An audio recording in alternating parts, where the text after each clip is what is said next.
നമസ്കാരം. കേരളം പരീക്ഷാ ചൂടിലേക്ക്. SSLC higher secondary, vocational higher secondary പരീക്ഷകൾ ഇന്ന് തുടങ്ങും.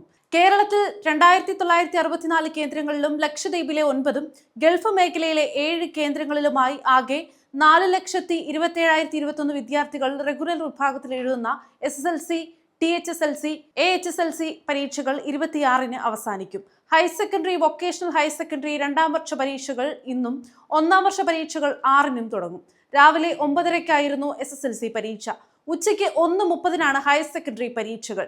ഹയർ സെക്കൻഡറി വിഭാഗത്തിൽ 4,13,417 വിദ്യാർത്ഥികൾ ഒന്നാം വർഷ പരീക്ഷയും 4,44,693 വിദ്യാർത്ഥികൾ രണ്ടാം വർഷ പരീക്ഷയും എഴുതും.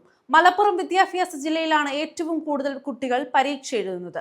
ഏറ്റവും കുറച്ച് കുട്ടികൾ പരീക്ഷ എഴുതുന്നത് ആലപ്പുഴ റവന്യൂ ജില്ലയിലെ കുട്ടനാട് വിദ്യാഭ്യാസ ജില്ലയിലാണ്. തിരൂരങ്ങാട് വിദ്യാഭ്യാസ ജില്ലയിലെ എടരിക്കോട് PKMM-HSS ആണ് ഏറ്റവും കൂടുതൽ കുട്ടികൾ പരീക്ഷ എഴുതുന്ന കേന്ദ്രം.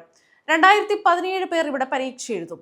തിരുവനന്തപുരത്തെ ഫോർട്ട് ഗവൺമെന്റ് സംസ്കൃതം HSലാണ് ഏറ്റവും കുറവ് കുട്ടികൾ പരീക്ഷ എഴുതുന്നത്. ഇവിടെ ഒരു കുട്ടി മാത്രമേ പരീക്ഷ എഴുതുന്നുള്ളൂ. ഉത്തരക്കടലാസുകളുടെ മൂല്യനിർണ്ണയം ഏപ്രിൽ 3 മുതൽ 26 വരെ 72 കേന്ദ്രങ്ങളിൽ 2 ഘട്ടങ്ങളിലായി നടക്കും.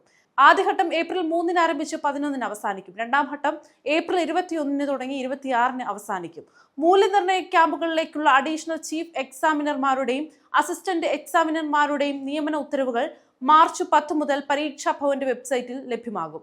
കേന്ദ്രീകൃത മൂല്യനിർണ്ണയത്തിന് മുന്നോടിയായുള്ള സ്കീം ഫൈനലൈസേഷൻ ക്യാമ്പുകൾ മാർച്ച് 3-ാം വാരത്തിൽ ആരംഭിക്കും. ഹയർ സെക്കൻഡറി ഒന്നാം വർഷ പൊതുപരീക്ഷകൾ മാർച്ച് 6 മുതൽ 29 വരെയാണ് നടക്കുക.